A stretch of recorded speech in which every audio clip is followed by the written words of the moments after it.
I obviously sent out an email letting you know that I did in fact put this up on Brightspace, but if you didn't start already or didn't download one, okay, then here you go. You can pass it that way, and then yours is coming through here.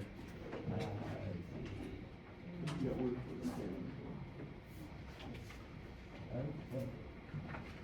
And then one for, there you go. All right, here we go. Look at that. Oh, I gave you two, sorry. I said, yeah, sorry about that. There you go. And so before we jump into the review, today, obviously we're doing our review because on Monday, we do have our exam for chapters 4 and 5, which is what we'll cover today.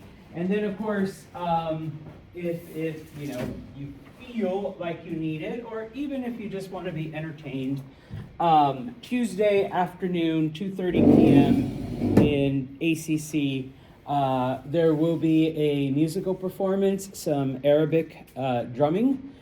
So if you're interested in points or in just, participating, getting to know a different type of music genre, then that's right there. For the bonus points, you just need to, talk about, impressions, thoughts, what you thought of the music, what you liked, don't need you to get into music theory or, anything strange like that. Unless you really, really want to, I suppose. So, the first thing that you should be able to do is define what an empire is, okay? Now, I only need like 2 of these, all right? And I'll give you, full credit. So, number 1, an empire is, different ethnic groups under one ruler, okay? Number 2, an empire could be different states under one ruler. So things that were formerly different countries, okay? And of course, number 3, it's big, distant regions, okay? It's, thousands and thousands of miles of territory, okay? In addition, remember that not all empires are physical or, people based, because we looked at a couple. Some of them are a language empire where, the language of a certain group is spread out amongst different areas. Some of them, like the Phoenicians, are strictly a trading empire, okay? Where they're not really concerned about territory, but engaging in trade. And then finally, we looked at the Israelites, who were a religious empire, in the sense that even today we are still affected by, the religion that the Israelites started. Okay?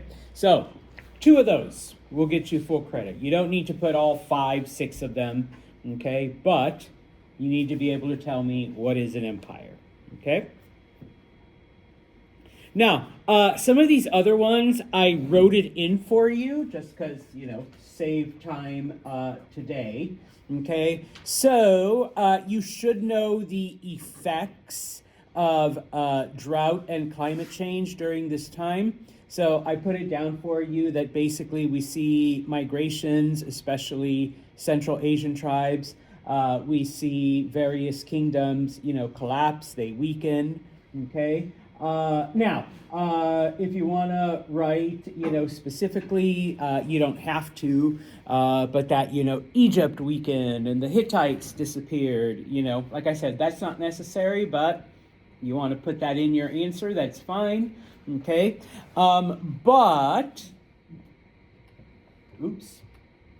Number 1, you should know, and this you do kind of have to write, what would be the importance of a camel during a time of drought?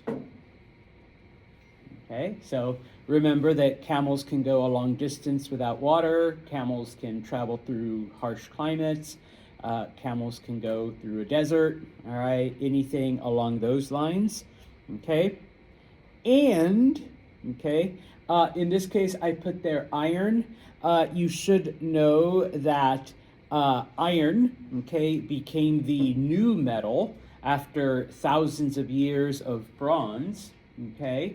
And the importance of iron, I put it there for you. Both tools and weapons, they were better, they were stronger, okay? And of course, the most important thing is that areas that were away from rivers, you could now plow and you could now establish a society because, you didn't need water, all right? I mean, you still needed water, but you could plow harsher land, and with iron tools, you could dig canals and aqueducts and things of that nature, all right? So I put that there for you. If you want to add a couple extra things, that's fine, okay? You do need to know, okay, about the Assyrians. How did they terrorize the people they conquered, okay? Well, number one, okay, they made them prisoners. They made them slaves, okay? They used them for labor, okay? They were the ones that built everything in Assyria, number one, all right? Number two, they were forcibly integrated, okay, into their society, all right? So women of whatever area were forced to have Assyrian babies, and over 2-3 generations, then that group would just disappear. They became Assyrian. Okay. Number three, people were moved or deported to other parts of the empire.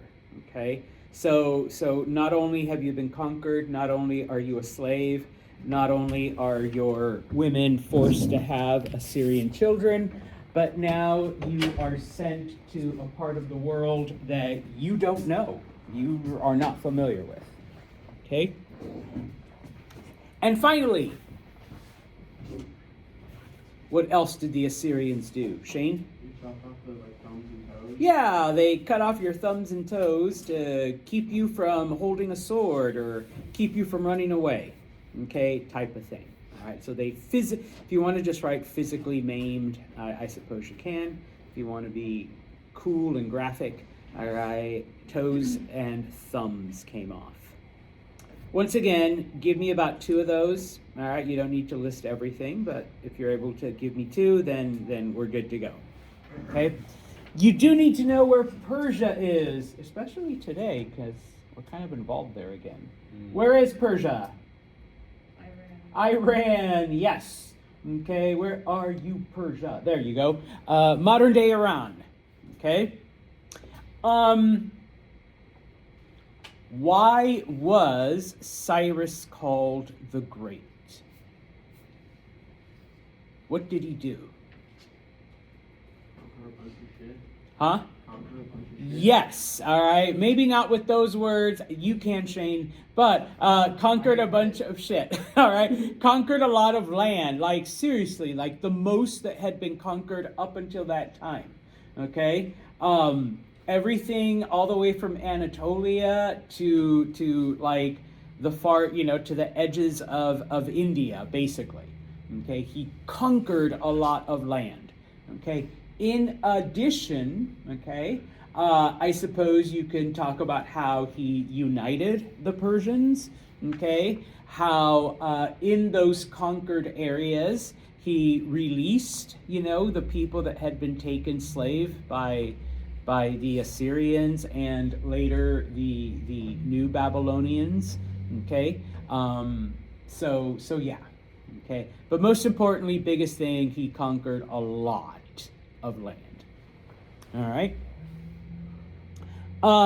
Now, we do talk about, I guess if you want to write, he was benevolent, he liberated oppressed people, okay, he, like I said, The most important one is that he conquered a lot, but he did a couple other things as well that people call him the Great because of it. Okay, when it comes to Darius, I wrote it down for you. Okay, so you can just study this. Because he was also called the Great, he came up mostly with government innovations. Okay, and let's just show you the map.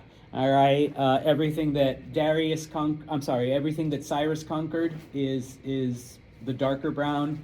The stuff that Darius conquered is the yellow. But number one, remember satrapies.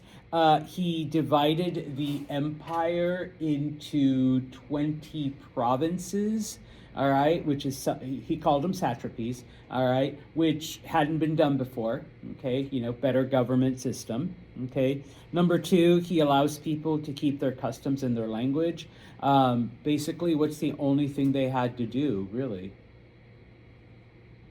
Oh, they had to be loyal to him, okay, and of course, pay taxes. Okay. Speaking of taxes, he basically reformed the tax code, made it equitable. Okay. He also reformed currency, weights and measures and stuff. So everybody used the same money. A foot in Egypt was a foot way over there in Bactria.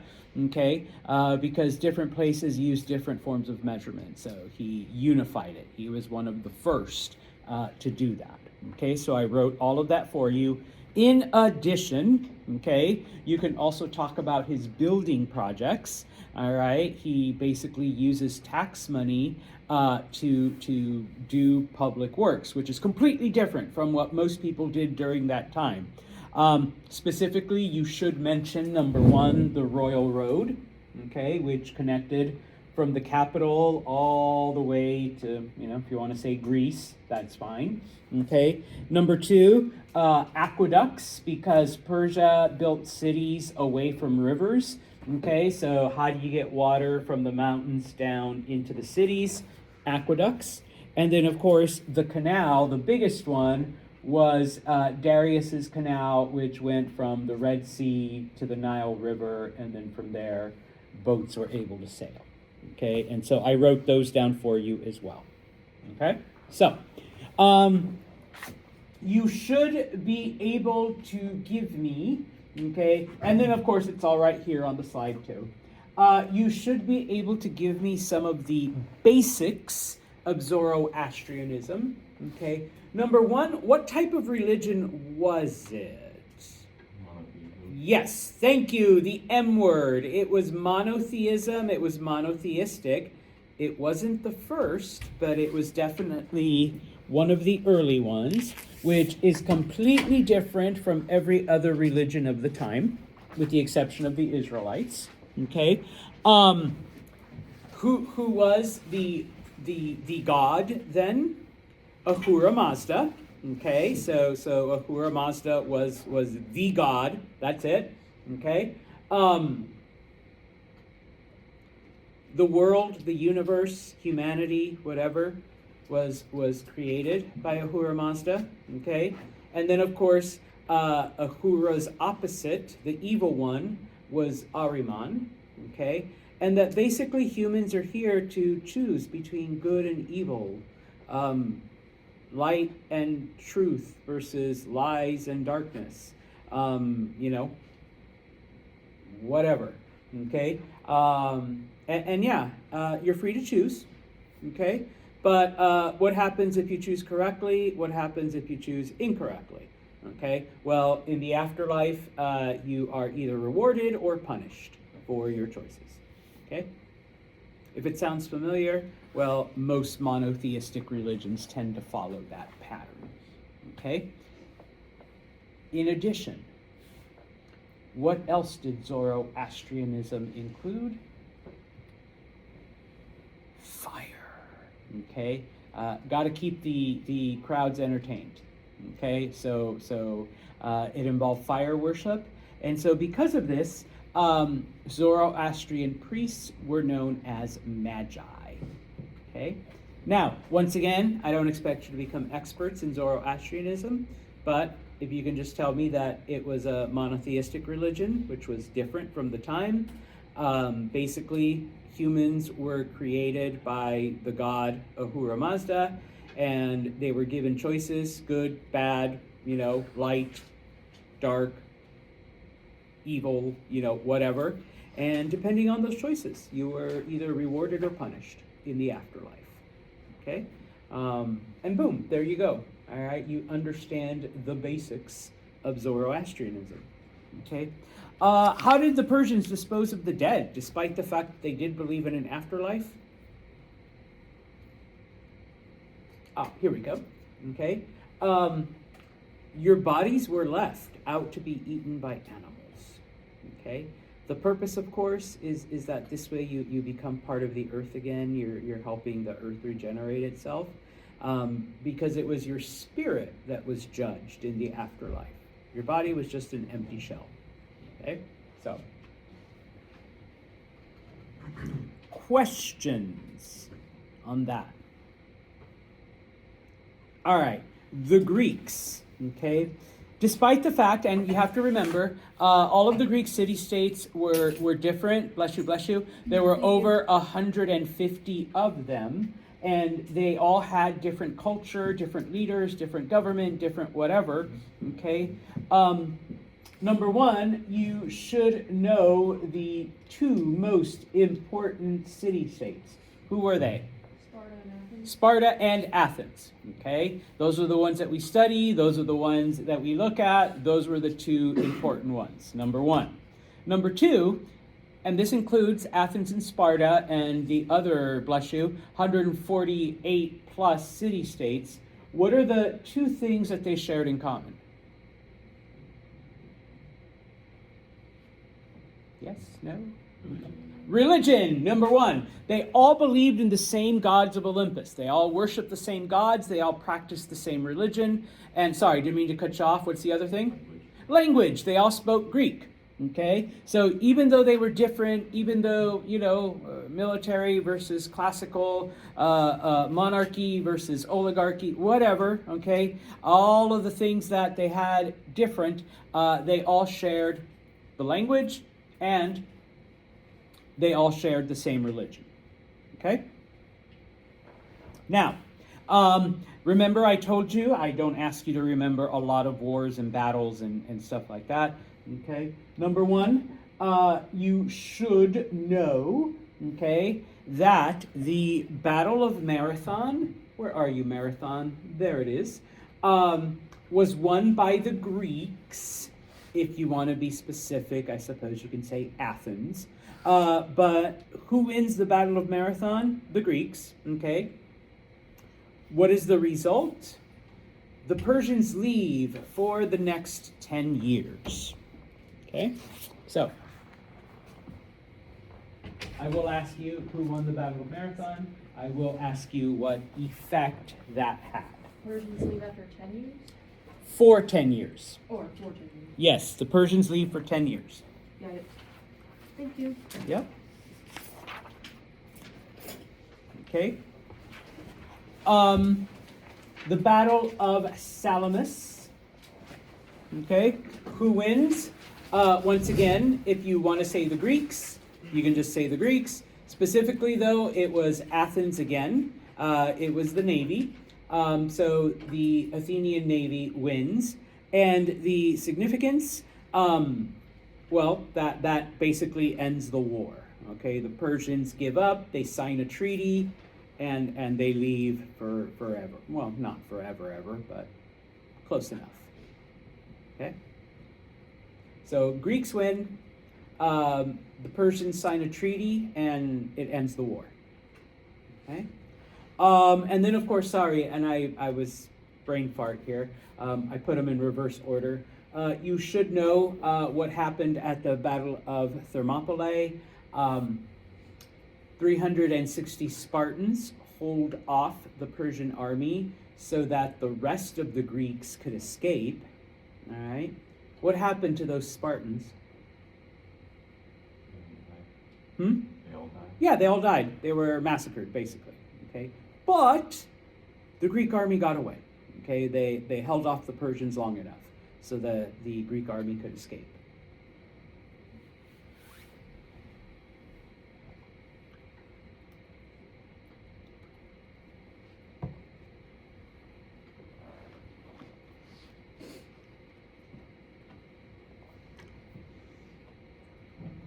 All right.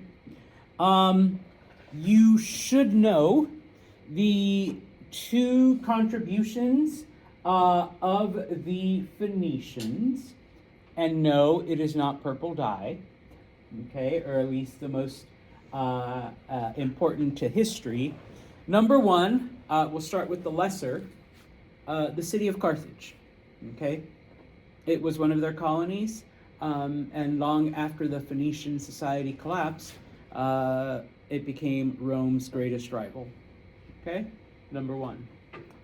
Number two, the most important one, and the one that looks like all of y'all are doing right now at this moment. And if you want to say an alphabet-based writing system, okay? Alphabet-based writing system. All right. Technically, it's called a phonetic system. All right. Where basically, a symbol represents a sound. You put the symbols together, you get words. Okay. You don't need anything else if you want to say, it was an alphabet-based system that had 22 symbols. You put them together and you get words. Okay. Each of you, well, most of you right now at this moment are putting, a combination of 26 different symbols together to write down what I'm saying, okay? And that is all thanks to the Phoenicians, all right? Israelites, okay, what is their contribution? And it's religious. Oh, the big M. Monotheism, yeah, they were the first monotheistic religion, number one. Okay, monotheism. Okay, one God. That's it. Okay, and of course, fast forward a couple thousand years. Okay, monotheism, affects you even if you are not religious. But, all right, 3 of the world's major religions, Judaism, Christianity, and Islam, in some way, shape, or form, trace their origin back to the Israelites. Okay? So, number one, monotheism. Okay? Maybe the Zoroastrians, we would have thanked them. But the Israelites gave us monotheism, okay, because of them. All right? And of course, number two, 3 of the world's biggest religions today, okay, trace their origins back to the Israelites. Okay. That's all I need for them. Okay. All right. So I once again, I kind of had a little brain fart here. I combined the things that we learned from both chapters 4 and 5 about India. You do not need to know the names, but you do need to know that they were called Varnas, okay? A Varna is one of the 4 original social groups in India, one of the 4 social divisions, okay? Later, all right, and you do need to know the name. Later, you have Jati, which are the subgroups within each Varna, okay? So one of the Varnas is the merchant class, okay? Well, within the merchant class, if you were a smith versus a businessman, you were considered lower. Because you worked with your hands, whereas a businessman, made money, okay? And even amongst the smiths, if you worked with let's say, bronze, you were considered lower than someone who worked with gold, because gold was considered more valuable, okay? So the Jati were subgroups inside of the bigger Varna, Okay? How do you move up and down from social classes? Yeah, Leo. Yeah, and? There you go. All right, death and reincarnation. Okay, that was it.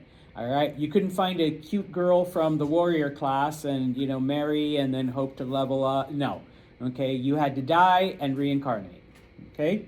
And of course, you should know that we eventually do get a fifth Varna. I do ask you, where did it come from? Like, basically the garbage cleaners, the street cleaners. It was considered the lowest of the low because they were touching garbage, which is like the dirtiest thing you could touch. Okay, so they were at the bottom. All right. So now, chapter 5. Okay. You should know the axial age. Okay. Remember, the axial age is that period of, come on, there we go, is that period of time between the year 1000 and, if you want to put 0, you can put, well, I think I put 0. It's a multiple choice question. All right, but there is no year 0, just, I always have to say that. All right, so between 1000 and the year 0, okay, it is that 1,000-year period, okay? I gave you the thing with China here because I will ask you the spring and autumn period, okay, is basically the collapse of the Zhou dynasty. I put there in parentheses the final years, but basically it's the end of the Zhou dynasty. Everything's going downhill, okay? The Warring States period, where are you? There you are. The Warring States period, it is the time of civil war between the different groups. You do need to know that the eventual winners are the Qin. Okay, the Qin are the eventual victors. All right, so spring and autumn period, the collapse of the Zhou dynasty, the final years. Okay, Warring States period, a period of civil war where different groups are fighting for control. Eventually, I'm not going to ask you, but after 200 years, it is the Qin who come out on top. All right? And I think all of that is written there for you. Okay? Now, here's where you do need to use your phonetic inheritance. Okay? You should be familiar with some of the aspects of Confucianism. Okay? Number 1, people are basically good. Leave people alone and they'll do what's right. Okay? So people are good. You just wanted to say that. Okay? Number 2, teach loyalty to family. Okay? Because loyalty to family, which is your first quote-unquote government, translates when you're an adult into loyalty to the king or whatever person is in power. So, loyalty to family equals loyalty to government. So, people basically good. Teach children loyalty to the family because eventually that translates into loyalty to the government. All right? Education. Okay? Education is the key. Number 1. Number 2, who should have access to education? Everyone? Everyone. Okay? Remember, during this time, it is only the wealthy, it is only the elite, it is only the privileged. Okay? Everyone, doesn't matter, okay, who it is, should have access to education. Okay? You give me, 2 or 3 of those, and you're set. Okay? Now, in addition, okay, did Confucius see himself as a god? No. Okay, what was he? What did he see himself as? Teacher. Just a teacher. All right, so he didn't want people worshiping him and like all this other shit. No, I didn't do miracles. I'm just a teacher. Okay, he did not write any of this stuff down. Okay, it was his students who, long after his death, okay, were like, hey, remember when Confucius said, and so people wrote it down and published it so that others could have access to it. Okay, finally. Okay, Confucius believed that you can have the superior man. Okay, sorry, ladies, you didn't count. All right, that there was a possibility of a superior man, as long as you practiced, number one, benevolence, and you don't need to know Ren, Li, and Xiao. All right, but you could become the perfect man. If you practice charity, kindness, all of that. Number two, you perform certain rituals, whatever you want to call it, prayer, meditation, whatever your religion calls it. All right. And then finally, of course, can't forget that whole loyalty to family. All right. Then you definitely become then. And of course, it is these superior men that should be our leaders. All right. Okay, that's the most complicated one, okay? Because the other two, Taoism, go with the flow, all right? Be like melting ice. Just let yourself be melted. Be like a leaf in the wind, okay? Just let the wind carry you, all right?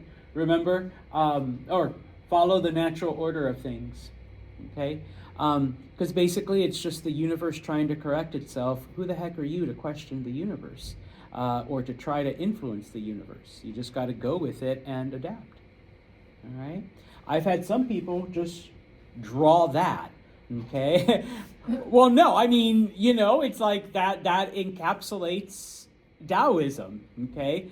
There's balance in the universe. And so when something happens, it's just the universe trying to balance itself.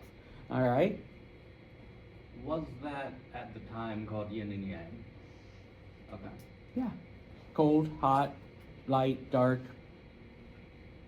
hunger, food, yeah. Okay, everything has its opposite, and so it's just trying to correct itself. All right? So why are you trying to stop the universe? But yeah, it was called yin and yang. All right? So, if you're a good artist, draw me the yin and yang. Okay. Just as an FYI, when I was a teenager, there was a surfboard company and T-shirt and beachwear, because I'm from California, called Town and Country, and that was their symbol. And so the first time I encountered it, I was like, why is the Town and Country symbol up there? And of course, my history teacher had a good time with that one. All right, type of thing. So, anyways, finally, legalism. Okay. Humans are evil. Humans are scum. All right? Humans are horrible, however you want to say that. What is the only way that you will ever get humans to do something good? Harsh rules. Yes, harsh rules followed by Harsh punishment. harsh punishments for violating those rules. So basically fear of punishment. Okay? That is the only way humanity will ever do anything worthy. Okay? You got to threaten them with pain. All right. Now, if you go to the next page, okay, some of the military advances of the Qin dynasty, and I think I've mentioned this a few times now. The two most important ones, at least in Professor Santos's opinion, number one, the draft. Okay, the Qin instituted the idea of a draft where it shouldn't just be the warrior class who fights, it should be all men. It doesn't matter, all right, what your social status is, number one. Number two, the crossbow, okay? The crossbow was invented by the Chinese, okay? Obviously, when we think of it, sometimes we think of like Europeans during the Middle Ages using it, and yeah, they did, but it's at least 1,000 years older than that. It was something the Chinese invented. Now, if you want to add some of the other stuff, okay, armor and huge ass armies and fighting throughout the year and lances, fine, okay? But the two most important innovations are the draft and the crossbow, okay? When it comes to agriculture, once again, okay, you can go with some of the other things, but the two most important ones, number one, crop rotation, okay? So alternating which field you plant your crops on so that the empty field is able to replenish itself, but also rotating your crops, literally planting different things so that you can produce more stuff, okay? The other innovation, using animals, specifically oxen, but you can use other, strong animal, to pull the plow. Believe it or not, before this time, most people would just do it themselves until they realized, hey, we tie it to the back of this big ass strong animal. All we got to do is just guide it. We don't actually have to do, the digging and the entire thing. Okay? And of course, this leads to, more food, which leads to more people, which leads to more food and more people, and stuff like that. But those are the two most important innovations of this time. Okay? Now, going to, I already, mentioned, some of the stuff of India. I combined it with the other. So once again, you should know, Varnas are the social class. You should know that the Jati were the sub-levels. You should know that the newest one came from the garbage collectors, from the street cleaners and whatnot. Okay? I'm not going to ask you too much of the basics, other than you should know what the idea, the concept of ahimsa is. Okay? Harm no living creature. Is this written down here? No, it's not. I'm sorry.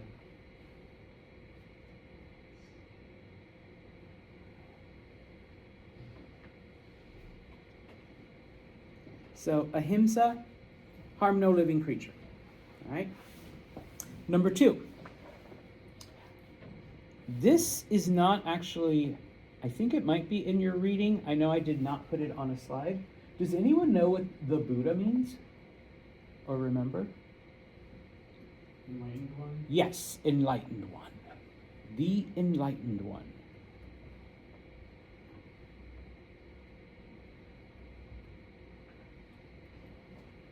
And even though Jainism has a concept to it, Jainism did not give it a name. Buddhism gave it its name. What is nirvana besides a 90s band? Contentment, if you want to say eternal happiness, if you want to say being one with the universe, okay? A state of permanent bliss, that's another one I've read. Any one of those. Basically, you're one with the universe and eternally happy.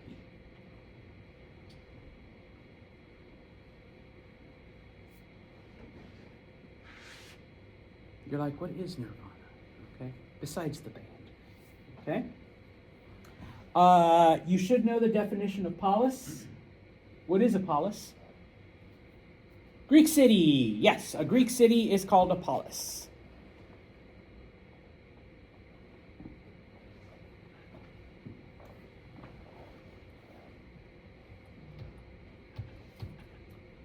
Since we talked about this in the previous chapter, okay, you should be familiar with the philosophies of Socrates, Plato, and Aristotle. Okay, so for example, Socrates, why are we here? What's the meaning of life? What is our purpose? Why were we created? Alternately, you can go with, the fact that honor and dignity are more important than power and wealth. That is something else that he taught. He taught his students to question everything, always question, okay? Never stop questioning. And if you want to throw in the fact that he was arrested for corrupting the youth and was executed via hemlock, that's also acceptable. All right. Plato, he mostly wrote essays, he wrote dialogues. His most famous one is called The Republic, where he talks about how the perfect city, the perfect polis, everybody has a job, all right? Some people are naturally born to be leaders. Some people are naturally born to be followers. And those leaders are basically philosopher kings, all right? You know, they're smart and they're wise and they've studied and, you know, blah, blah, blah, okay? In addition, one of his other theories in a different essay was that we live in an imperfect copy of the real world. And so our job here is to make this imperfect copy into the perfect one. Okay, that's why we're here. All right. And then finally, Aristotle, more of a scientist. His idea was, you know, make observations, collect data, and from that data, take a guess. All right, come up with a hypothesis, come up with an explanation. Okay. Today we may refer to this as the scientific method. Okay, where you come up with an idea and then you know perform something and you record the results and see what, you know, if your idea was proven or disproven. Okay. As far as the two native tribes that we talked about at the end of class on Wednesday, the Chavin, I'm only going to ask you the crops, okay, that they developed, because it was different from everything else that we see up until this point. The Chavin developed maize, which is also called what? Corn, yeah. So if you write corn, that's fine. If you write maize, you know, good. Potatoes and potatoes, sorry. I almost said llamas. Llamas aren't crops, okay? So corn and potatoes, the biggest ones, all right? When it came to the Olmec, which were in Mexico, okay? Once again, maize, and if you want to write corn, that's fine. All right, you can write corn. Beans, squash, and cacao. What do we get from cacao, though? Chocolate. So if you write chocolate, I'll accept that, even though not literally in the form that we consume chocolate today. All right, but if you say chocolate, that's fine. All right. And then finally, the one big, and I'm emphasizing big thing that we found of the Olmec that they left behind. Heads. 17 heads spread throughout the old Olmec territory. We still don't know exactly who they were, if they were statues of the gods, their kings, important people, whatever. We just found 17 of them. All right? So, same as the first exam. Short answer.